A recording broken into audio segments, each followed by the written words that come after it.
मेरा जब एक बैट्समैन होता है वो ग्राउंड शॉट्स पे ज्यादा रिलाई करता है। जब आप उसको कहेंगे वक्त के साथ साथ जब वो मारना शुरू कर देता है और मारते भी हैं, इसमें कोई शक नहीं है कि वो सर्कल से पार फेंकता है शॉट्स, लेकिन ये टाइम थोड़ा सा लगता है प्लेयर को। प्लेयर की जो टेक्निक होती है रोलिंग शॉट्स और ग्राउंड में जो चारों तरफ खेलना होता है उसके ऊपर रिलाई करना, वो अपना प्लेयर रिलाई करता है और सीखता है। देखें आप कोई भी प्लेयर होगा ना, आप ये जो केन विलियमसन उठा के देख लें, विराट देख लें, शुरू में स्लो खेलते हैं। कई ऐसे मौके आए पाकिस्तान के साथ जो मैच मेलबर्न में हुआ सब, उसमें हमें नहीं लगता था कि ये चेस कर सकेंगे। ऐसे ही है ना, विराट रना बॉल जाता रहा, लेट लेके गया मैच को, एंड पे उसको जिधर लगा उसने मारा और वही टर्निंग पॉइंट था।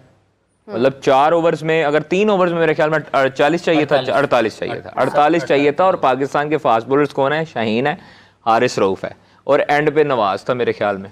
वही हमारी कमजोरी थी। शायद 3 फास्ट बॉलर होते उस टाइम पे, अगर 4 फास्ट बॉलर होते तो हम वो मैच अपने नाम कर लेते। वसीम जूनियर को इन्होंने मेरे ख्याल में बाहर बिठाया था तो और फिर अगले मैचेस से 4 फास्ट बॉलर जीत जाते हैं। तो ये देखें, यही है उसकी बैटिंग पे कोई मसला नहीं है उसकी। हाँ, कप्तानी में वो MS धोनी से क्यों नहीं सीखता? कप्तानी में रोहित शर्मा से वो क्यों नहीं सीखते कि वो जो फैसले देखे।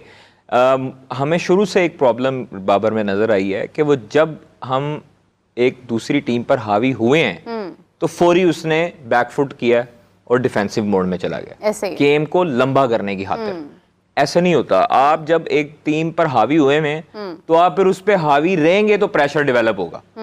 अभी रोहित जो है वो जब साउथ अफ्रीका एकदम हावी हुई है, पलटा मारा गेम ने, तो उसके बाद उसने पांड्या को लगाया, उसके बाद उसने अर्शदीप को लगाया, कमबैक किया। जो अपना उनके थे बुमराह थे, उन्होंने अंदर वापस में गेम में लेके आए। यही चीजें होती हैं। आपके मेंटल लेवल पर सारा डिपेंड करता है कि आप ग्राउंड में अपने दिमाग को कितना काम रखते हो और कैसे फैसले किस टाइम पर लेने होते हैं। अच्छा, और आपको आपकी टीम कितना ओबे कर रही है, ये भी एक ओबे करने की भी बात होती है। देखिए आप कैप्टन होते हैं ना जब, तो फिर उस टाइम पे आपको कैप्टन वाला बिहेवियर भी चाहिए क्योंकि सरफराज अहमद कप्तान थे।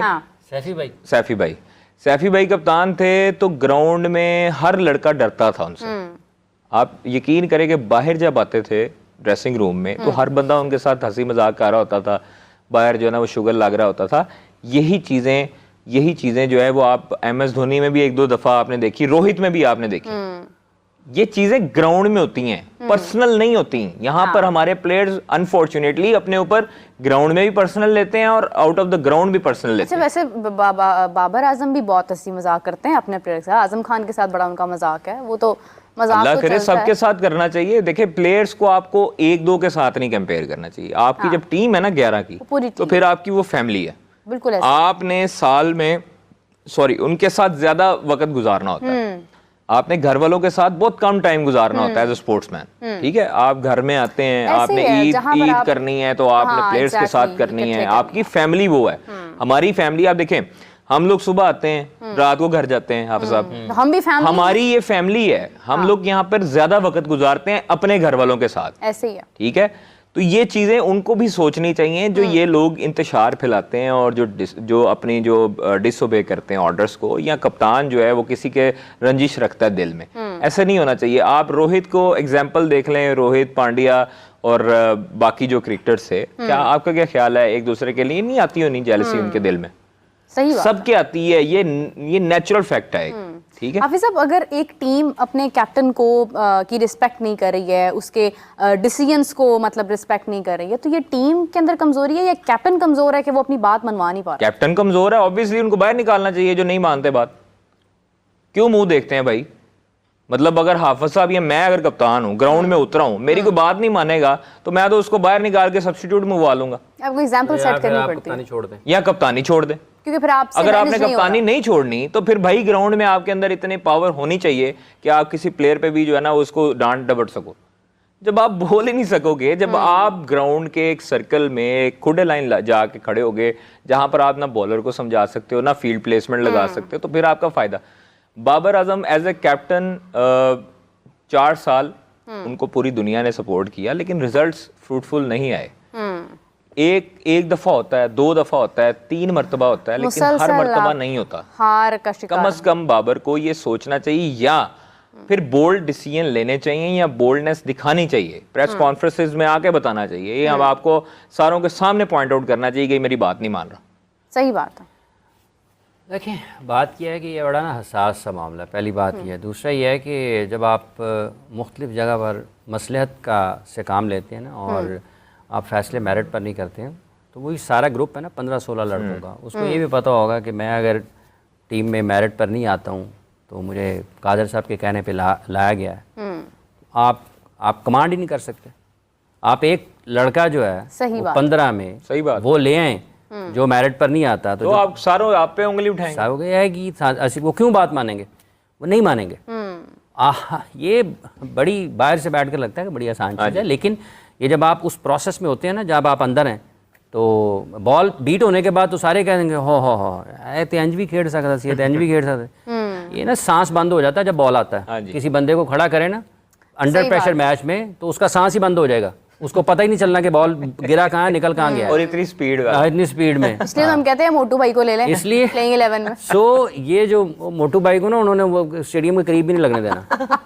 उन्होंने रोप दी जगह मोटू भाई ने लुटा देना इनको गेंद बजे। सो ये जो क्रिकेट है, ये कोई अगर ये इतना आसान खेल होता ना, तो सर डॉन ब्रैडमैन कभी ये ना कहते कि जब खेल की समझ आई तो खेलने की उम्र गुजर गई। बिल्कुल ठीक है। तो जब कप्तान वाला मामला है, ये बड़ा हसास मामला है, और इसको उस तरीके से चलाना चाहिए जैसे आप कामयाबी की तरफ जा सकते हैं। मतलब ये आपकी क्या जाती है बाहर, पाकिस्तान का जो ब्रांड है खेल में, क्रिकेट ही है ना, तो जब आप अपने खिलाड़ियों के बारे में आपकी मनफी बातें होती है ना, तो आपका ब्रांड खराब होता है। और अनफॉर्चुनेटली हाफिज साहब, जिस तरह पूरी दुनिया में ना एक लॉट तैयार की जाती है कप्तानी के हवाले से, यहाँ पर नहीं होता। यहाँ पर जो परफॉर्म कर रहा है उसकी परफॉर्मेंस अगर आपने खराब करनी है तो उसको डिस्ट्रैक्ट करना है, उसको तो आप भी ख्याल होना चाहिए ना, उसको खुद भी ख्याल उसको आप कप्तानी देखें। एक अंडर 13, अंडर 16, अंडर 19 एक पूरा प्रोसेस है, वहां से आपको कप्तान एक तैयार करना चाहिए। आपकी इतनी नजर होनी चाहिए कि भाई ये अंडर 13 से इसके अंदर ना एबिलिटी है कप्तानी। जांचे कौन यहाँ पे, तो जो पाकिस्तान जांचे कौन अंडर 13, वो अंडर 13 के जो है, अंडर 13 के अंडर 16 ये जो पाकिस्तान में इस वक्त डिस्ट्रिक्ट क्रिकेट हो रही है, किस लिए ट्रायल्स हो रहे हैं, वो जो लोग करा रहे हैं, वो भी कल भट्ट साहब बता रहे थे कि एक लड़के ने 2 मैचेस में 9 आउट कर दिए, 2 मैचेस में 9 आउट कर दिए। तो उन सेलेक्ट क्यों नहीं कर रहे? साडा ते मयार ही 10 अभी वो आप एक हाफिज साहब, साडा मयार 10 विकेट ने, और जिसने 5 खेले हैं अगर वो 10 आउट कर जाएगा, तो जिसने 2 खेले हैं वो 9 आउट कर जाएगा, तो वैल्यू किसकी विकेटों की होगी? 2 मैचेस में 9 आउट करने वालों की। म्यार 10 विकेटां दे आप सब ना करो। यही सियापा है। हाफिज साहब, अभी आप एक और बच्चे का जिक्र कर रहे थे, अभी आई थिंक लास्ट हमने जब प्रोग्राम किया था, आप बता रहे थे कि वो आउट नहीं हुआ। आउट ही नहीं होता ना, आउट नहीं होता, वो आउट ही नहीं हुआ, उसको बाहर निकाल दो, आउट ही नहीं होता। मतलब ये जब फैसले करने वाले जो लोग हैं, मतलब ये जो इस वक्त पाकिस्तान में जैसे डोमेस्टिक क्रिकेट को जैसे चलाया जा रहा है, तो बंदा है खुदा, कुछ तो खुदा का खौफ करें। और लाहौर का कोई कोच है, ये भी कल ही भट्ट साहब ने बताया, उन्होंने लाहौर का कोच है ख्वाजा साहब, उसको बावल नगर में लगा दिया, और वहां पे उसको रहने देने के लिए जगह भी कोई नहीं है। उन्होंने कहा तू अपने बंदोबस्त कर, मैदान में ही सोए। तो जब इस तरह से आप फैसले करेंगे और क्रिकेट आप इस तरह से ऑर्गेनाइज करेंगे, तो फिर आप के लिए वो जो है ना अंडर 13 का ख्वाहिश है, वो अंडर 13 से एक बंदे को पहचानने के लिए भी वो जो पहचान एक जहन चाहिए, निगाह चाहिए, एक आपको माइंडसेट चाहिए उस तरह का। नहीं, माइंडसेट नहीं चाहिए, दिमाग चाहिए, निगाह चाहिए, दिमाग, माइंड चाहिए पहले, फिर उसको सेट किया जा सकता है। खैर, मतलब किसी और का दिमाग, वो किसी और ने पेपर लिखा है तो पढ़ के होकर मैं भी यही कर लांगा, वो पता भी नहीं चलता। अच्छा चले, मुबारक हो, सेमीफाइनल में पहुंच गई। कौन? पाकिस्तानी खवातीन। माशाल्लाह से, इसके ऊपर भी बात करते हैं। अभी प्रोग्राम का वक्त खत्म होने वाला है, प्रोग्राम का मैच जीत के गए, हार गए, नहीं 2 मैच जीते, प्रोग्राम का वक्त खत्म है।